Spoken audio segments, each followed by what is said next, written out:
SM Store, amanah dalam muamalah. Bismillahirrahmanirrahim. Assalamualaikum warahmatullahi wabarakatuh. Innal hamdalillah nahmaduhu wa nasta'inuhu wa nastaghfiruh wa na'udzu billahi min syururi anfusina wa min sayyiati a'malina. May yahdihillahu fala mudhillalah wa may yudlil fala hadiyalah. Asyhadu an la ilaha illallah wahdahu la syarikalah wa asyhadu anna Muhammadan abduhu wa rasuluhu la nabiyya ba'dah. Ya ayyuhalladzina amanu taqullaha haqqa tuqatih wa la tamutunna illa wa antum muslimun.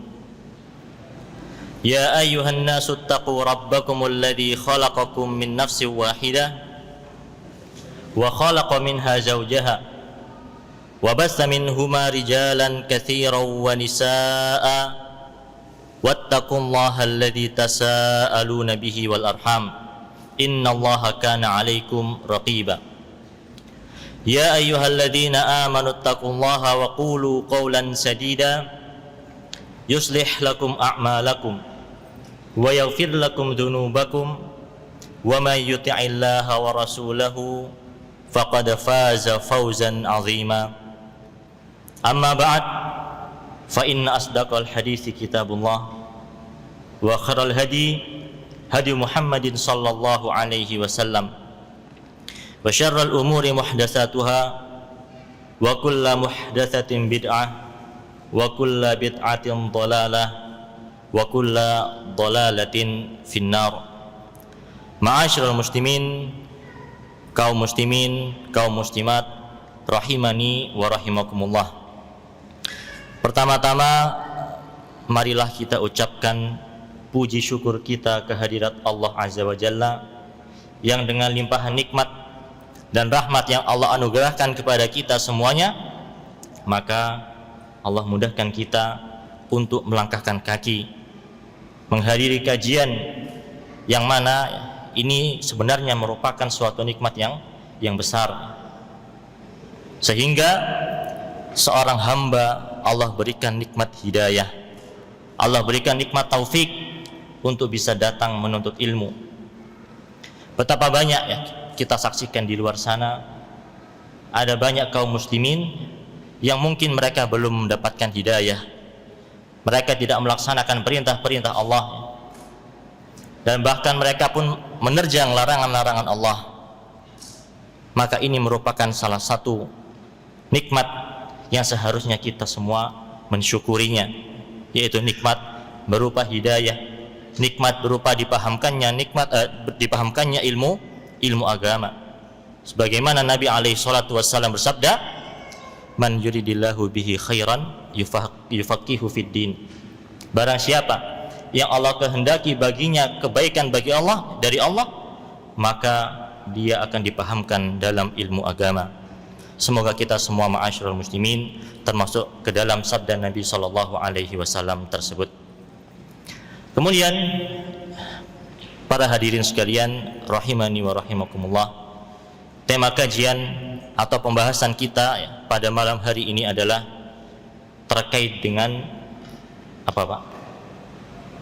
Temanya terkait dengan dosa-dosa lisan. Dan kita ketahui bersama bahwasannya nikmat lisan merupakan nikmat yang sangat agung. Namun terkadang lisan itu pun ada keplesetnya terkadang ada penyakit-penyakitnya yang kita harus memahami itu adalah sebuah penyakit agar kita bisa menjauhi hal tersebut. Dan pada pembahasan malam hari ini ma'asyiral muslimin, kita akan banyak mengambil dari kitab Afatul Lisan fi Dhau'il Kitab wa Sunnah yang dikarang oleh Syekh Sa'id bin Ali bin Wahf Al-Qahtani rahimahullahu ta'ala. Dan beliau ini adalah pengarang dari buku zikir dan wirid yang terkenal, yaitu buku apa? Hisnul Muslim. Maka beliau pun memiliki suatu karangan lainnya, di antaranya yaitu Afatul Lisan, penyakit-penyakit lisan. atau atau petaka-petaka lisan. Dan insya Allah kita akan banyak mengambil dari apa yang beliau tuliskan di kitab beliau tersebut. Namun ma'asyiral muslimin rahimani wa rahimakumullah, kitab yang beliau karang itu sebenarnya merupakan kitab yang sangat panjang atau cukup panjang. Halaman dari kitab aslinya sekitar 180-an lembarnya.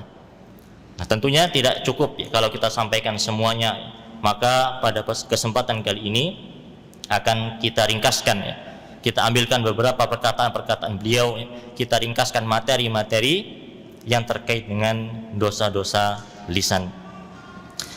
Untuk mempersingkat waktu, ma'asyiral muslimin rahimani wa rahimakumullah, di sini beliau menyampaikan di muqaddimah kitab beliau Afatul Lisan, la syakka anna Allah ta'ala manahal insana ni'aman 'azimatan wa min a'zamiha ba'dal islami ni'matun nutqi bil lisan.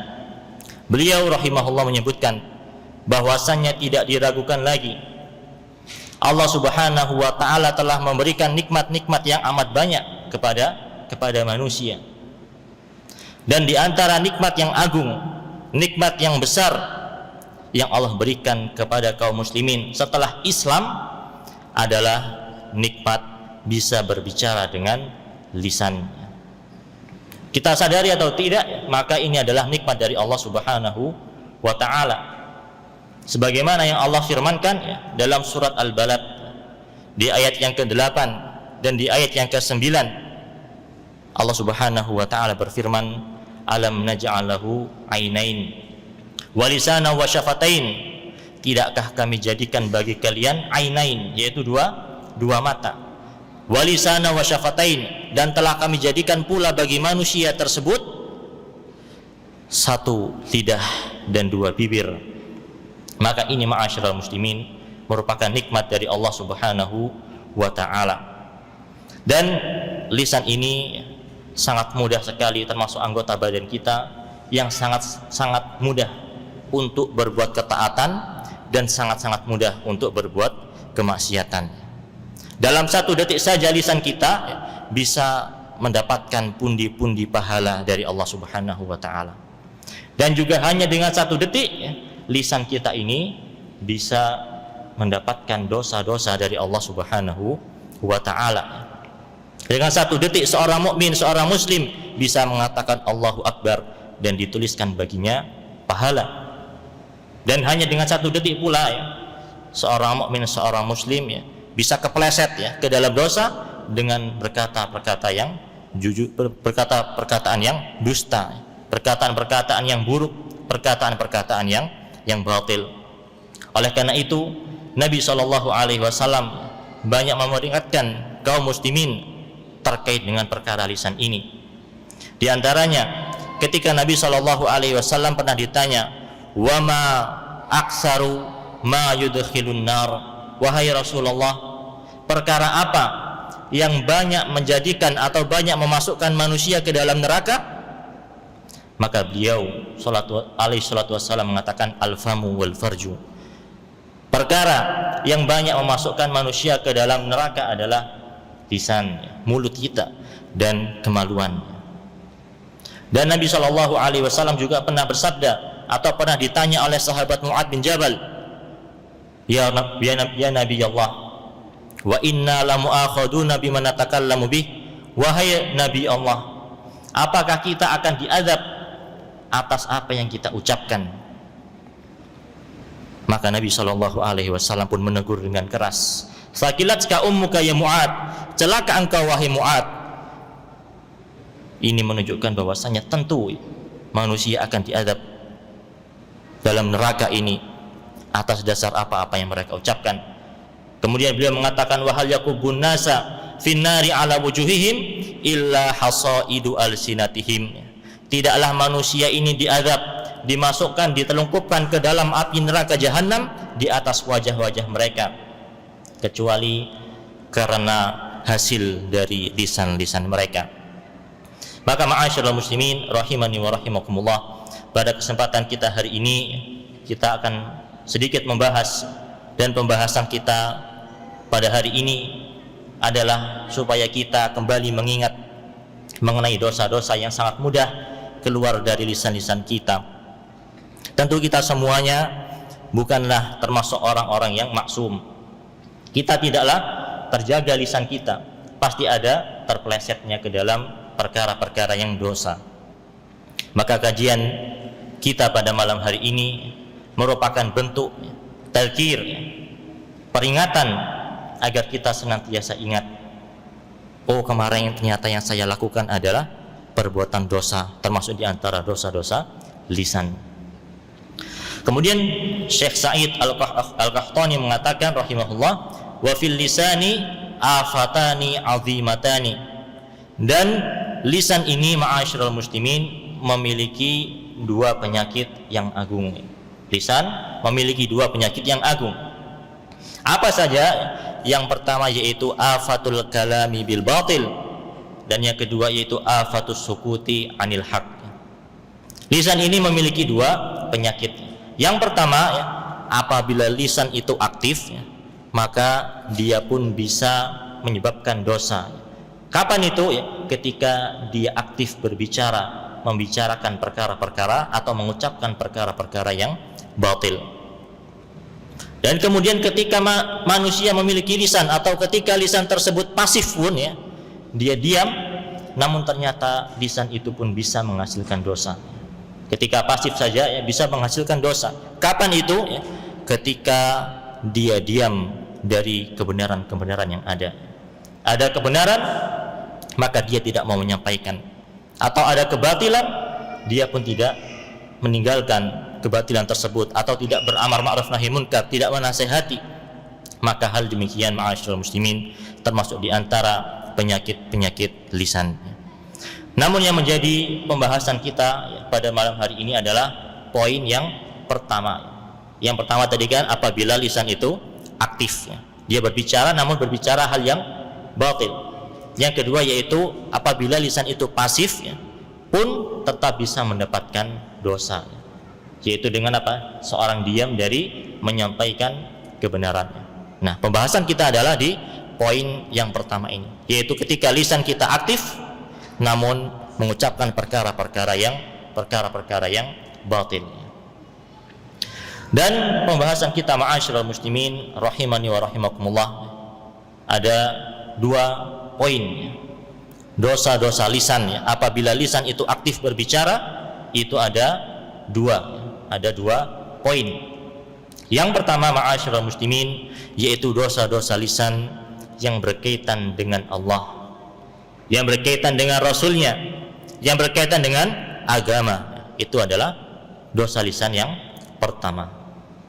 Kemudian yang kedua yaitu dosa-dosa lisan yang berhubungan dengan sesama manusia.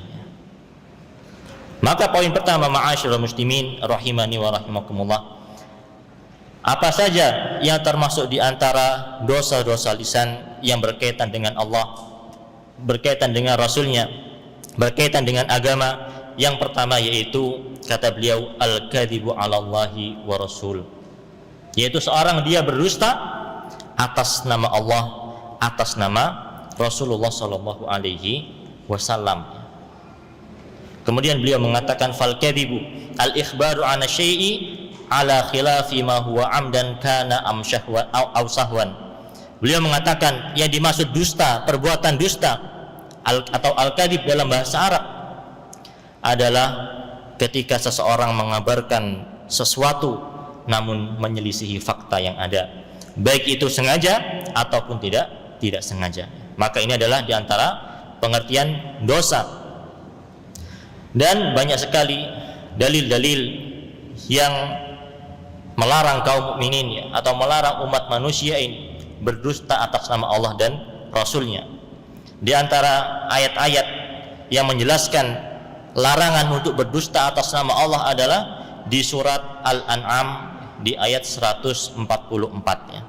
Di surat Al-An'am di ayat 144 Allah Subhanahu wa taala berfirman, "Faman adzlamu mimman iftara 'alallahi kadziban liyudillan nasa bighairi ilmin."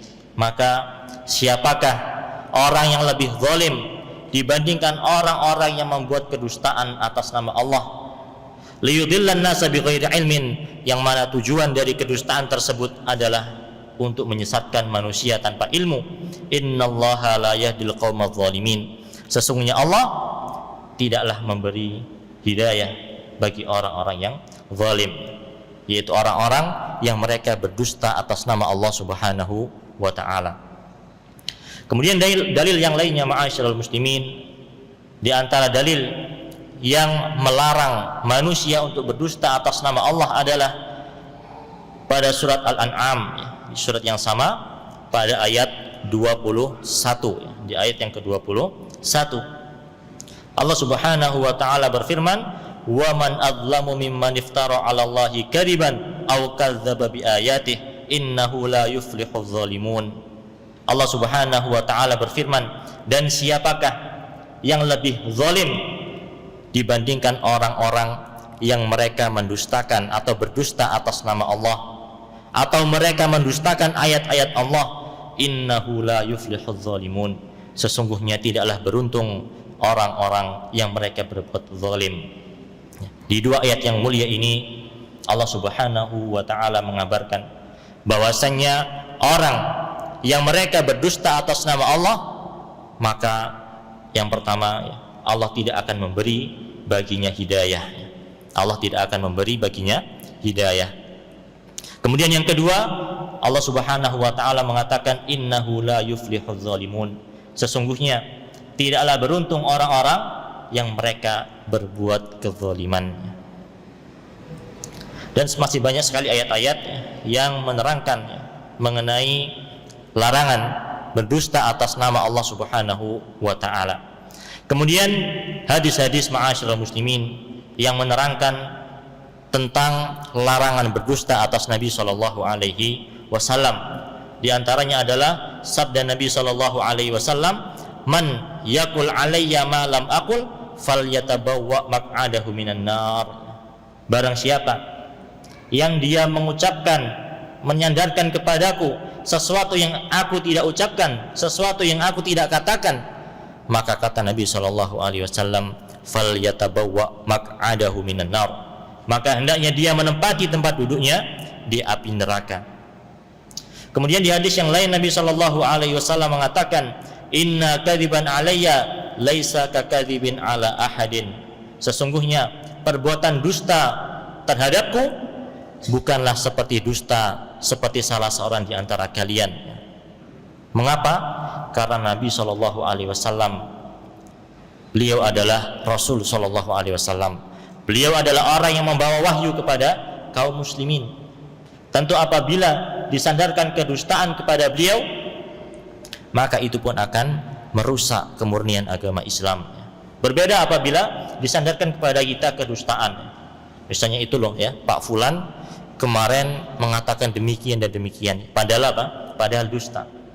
Tapi kalau yang didustakan atau yang berdusta atas nama Pak Fulan ini ya, tidak terlalu besar dampaknya, karena paling tidak hanya perkara-perkara dunia.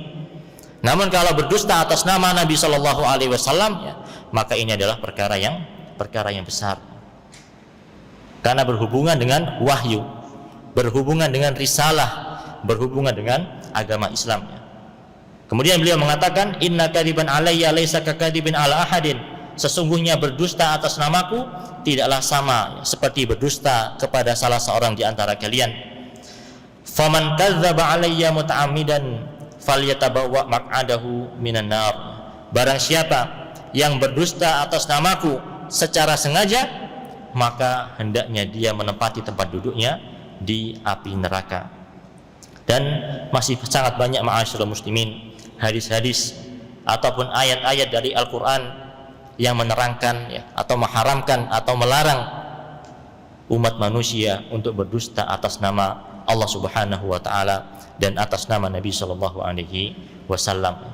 Dan di antara bentuk seorang berdusta atas nama Allah Subhanahu wa taala dan Rasulnya adalah mereka membuat ajaran, membuat syariat-syariat yang tidak pernah diajarkan, dikabarkan, diperintahkan oleh Allah Subhanahu wa taala dan Rasulnya.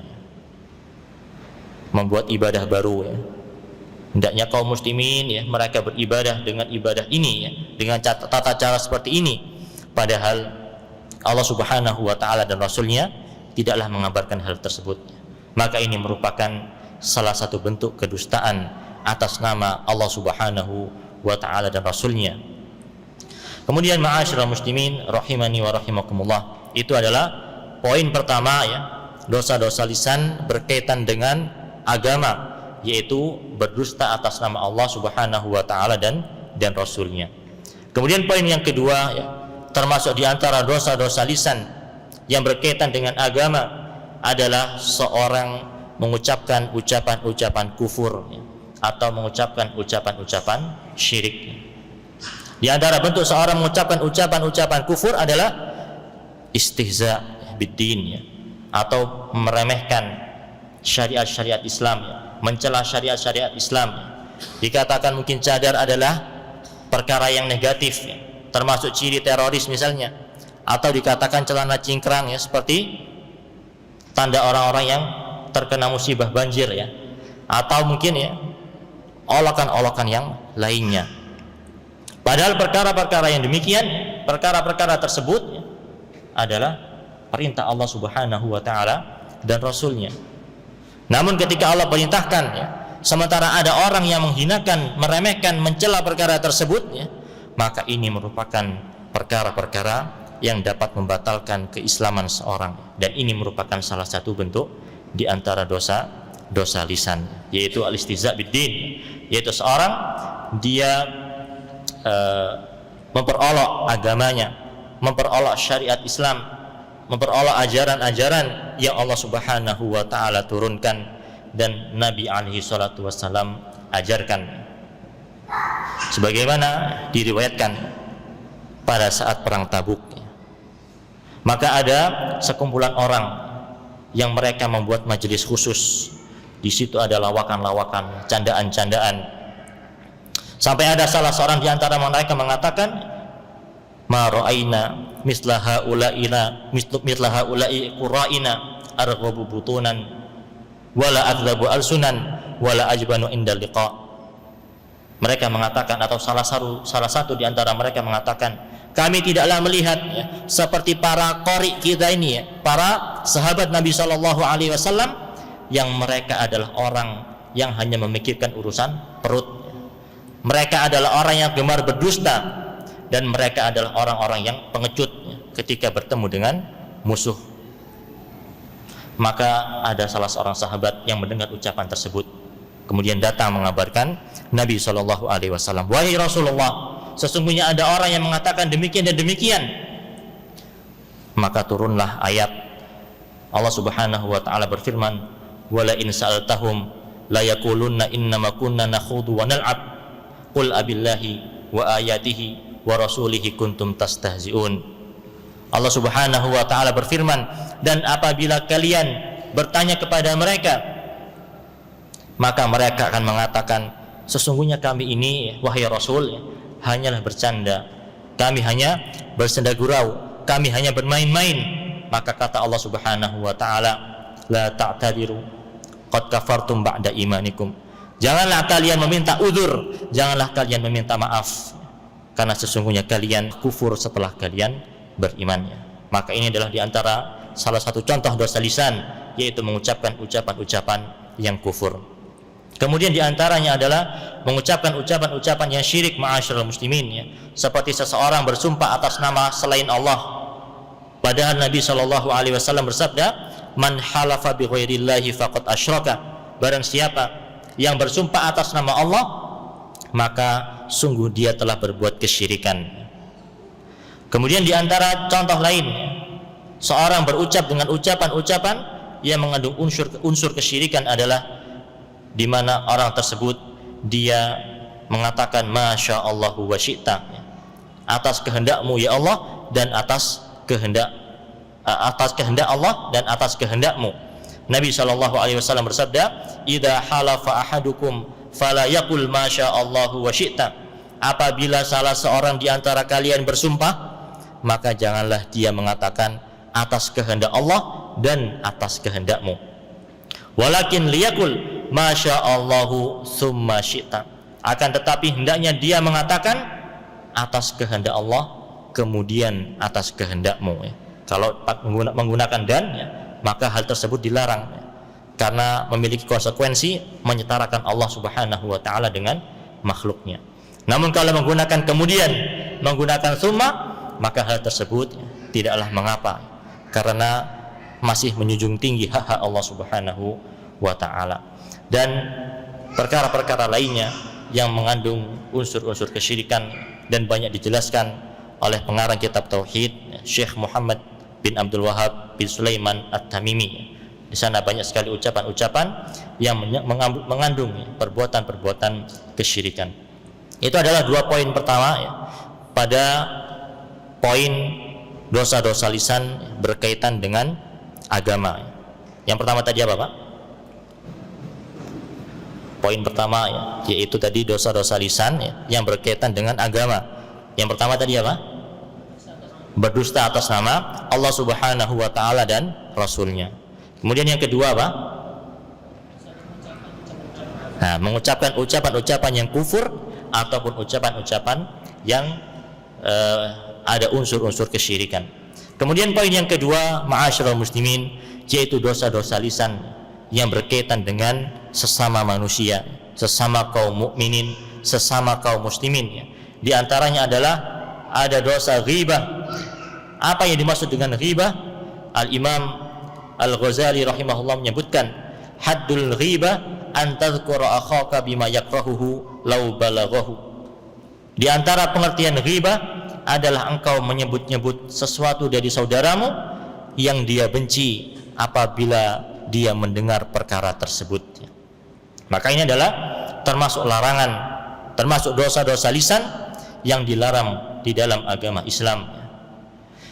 Dan disebutkan oleh Syekh Sa'id bin Ali bin Wahab Al-Qahtani rahimahullah, di antara dalil yang mengharamkan hal tersebut, yang mengharamkan perbuatan ghibah, adalah firman Allah Subhanahu wa taala, ya ayyuhalladzina amanu ijtanibu katsiran minadh-dhann inna ba'dadh-dhanni itsm.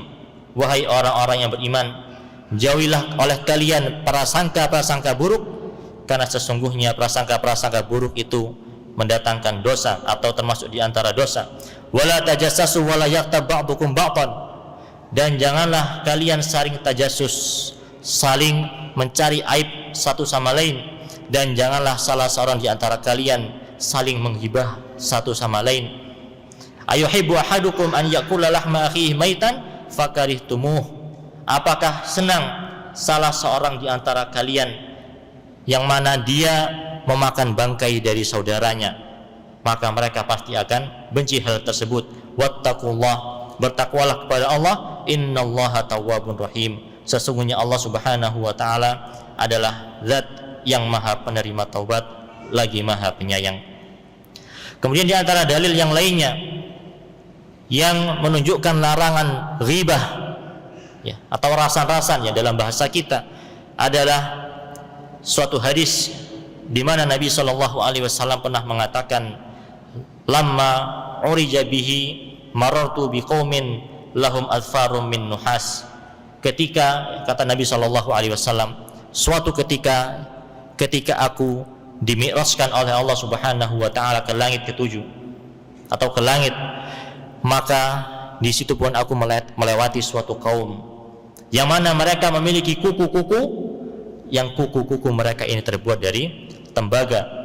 Yakhmushuna wujuhahum wa sudurahum, yang mana mereka merobek-robek wajah mereka dan mereka merobek-robek dada mereka. Faqultu man haula'i ya Jibril. Kemudian Nabi SAW bertanya kepada malaikat Jibril, wahai Jibril, sesungguhnya siapa orang-orang yang punya kuku dari tembaga kemudian merobek-robek wajah dan dadanya?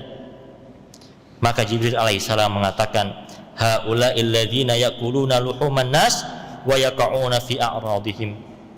Mereka yang kau lihat ini wahai Muhammad adalah orang-orang yang mereka suka makan daging saudaranya, yang mereka suka menghibah, mereka suka memakan bangkai saudaranya. Wa yaqa'una fi a'radihim, dan mereka pun banyak melanggar kehormatan saudaranya, banyak mencela saudara-saudaranya.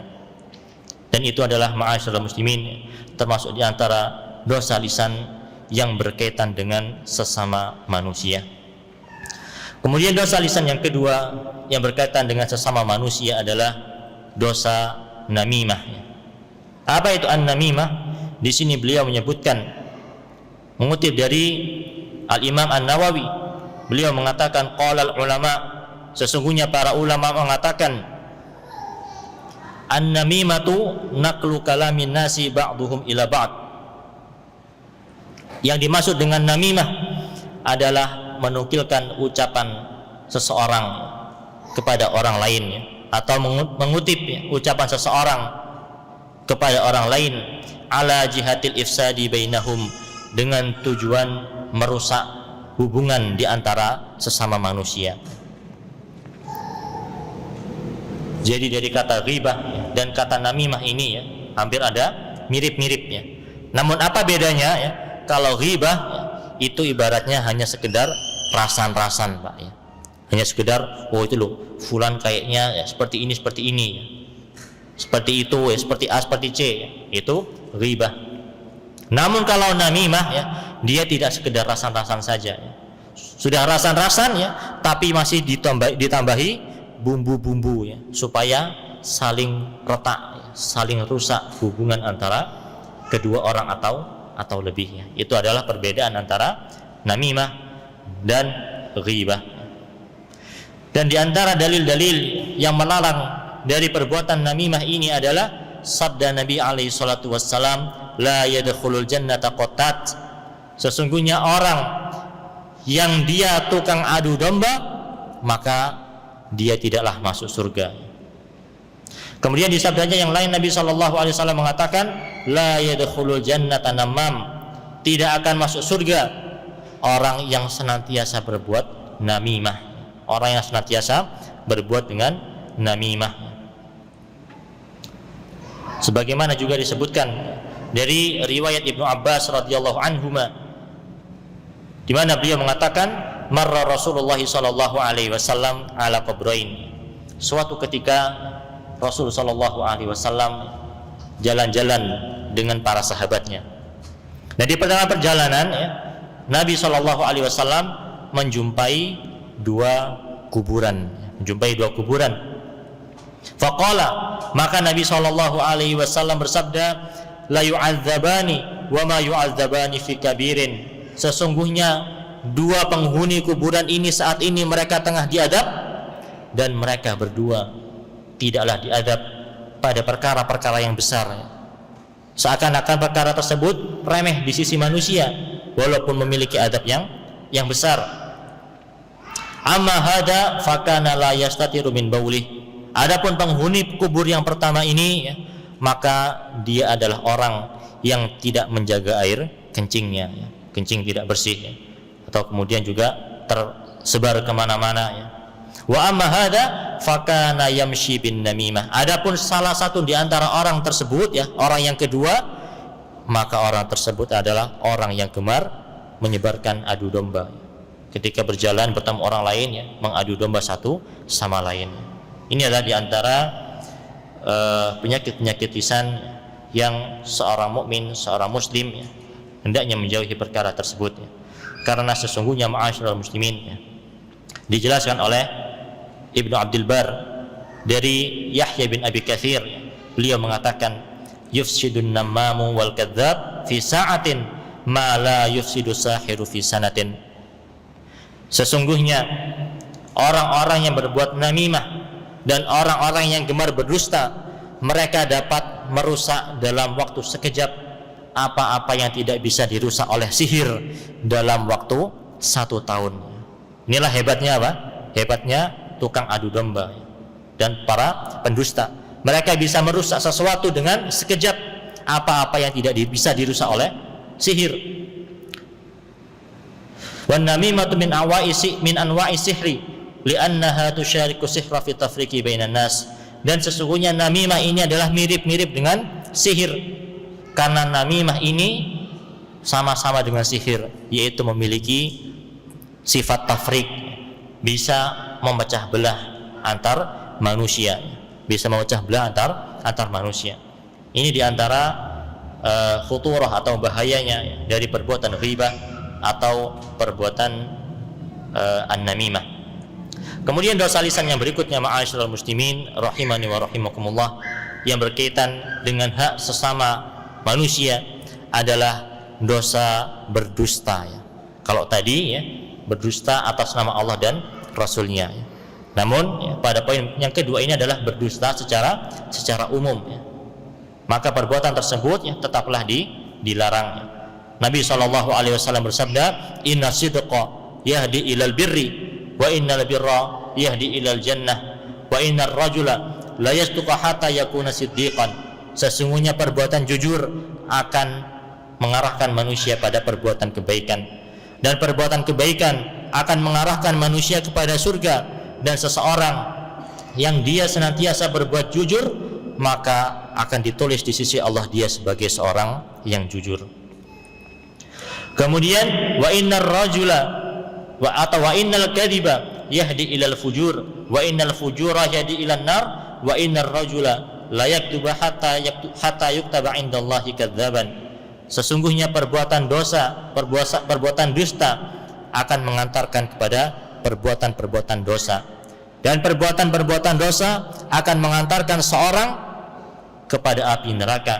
Dan sesungguhnya seorang bisa saja dia senantiasa berkata dusta sampai dia dicap ya, ditulis di sisi Allah sebagai seorang pendusta. Ini merupakan ancaman yang agung ya. Atau juga sabda Nabi SAW, ayatul munafiqi thalas, tanda seorang munafik itu ada 3. Idza haddatsa kadzaba wa idza wa'ada akhlafa wa idza tumina khana. Apabila dia berbicara maka dia dusta, dan apabila dia berjanji maka dia pun menyelisihi, dan apabila dia diberi amanah maka dia pun berkhianatnya. Ini adalah diantara dosa-dosa lisan yang seharusnya kita jauhi, yaitu berdusta. Kemudian yang terakhir, ma'asyiral muslimin rahimani wa rahimakumullah, di antara dosa yang berkaitan atau dosa lisan yang berkaitan dengan sesama manusia adalah asabbu wasyatmu wasukhriyatu bil mu'minin, yaitu mencela, menghina dan memperolok kaum mukminin ya, dan memperolok kaum mukminin ya. Apa dalilnya? Dalilnya adalah di dalam surat Al-Hujurat ayat yang ke-11 ya. Di surat Al-Hujurat ayat yang ke-11 Allah Subhanahu wa taala berfirman, ya ayyuhalladzina amanu la yaskhur qaumun min qaumin asa ayyakuna khairan minhum wala nisa'un min nisa'ihim hatta wala nisa'un min nisa'in asa an yakunna khairan minhun. Allah Subhanahu wa taala berfirman, wahai orang-orang yang beriman, janganlah suatu kaum memperolok kaum yang lainnya. Boleh jadi mereka yang diolok-olok lebih baik daripada orang-orang yang mengolok-olok. Begitu pula bagi kaum wanita, janganlah mereka mengolok sebagian dari sebagian yang lainnya. Bisa jadi mereka yang diolok-olok lebih baik daripada mereka yang memperolok. Wala talmizu anfusakum wala tanabazu bil alqab, dan janganlah kalian saling mencela dan janganlah kalian saling memberi panggilan-panggilan yang buruk. Ini adalah di antara dalil yang melarang kaum mukminin dari perbuatan dosa lisan antar sesama manusia, yaitu mencela, menghina, memperolok kaum mukminin. Dan mungkin ini ma'asyiral muslimin rahimani wa rahimakumullah ya. Sebenarnya ada beberapa lagi ya. Di antara dosa yang berkaitan dengan orang lain adalah melaknat ya. Itu adalah termasuk di antara dosa lisan ya. Tidak boleh seorang mukmin ya, mereka bermudah-mudahan dalam melaknat ya. Nabi SAW mengatakan, la'nul mu'min ka qatlih, melaknat orang mukmin itu seperti membunuh jiwa orang tersebut.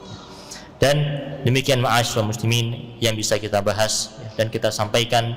Semoga yang sedikit ini bisa kembali mengingatkan kepada kita semuanya, karena manusia ini ya, atau kita semua terkadang sering lalai ya. enak-enak ngobrol ya, tahu-tahu ya kepleset ya, masuk kepada sesuatu yang diharamkan ya, masuk kepada dosa-dosa lisannya.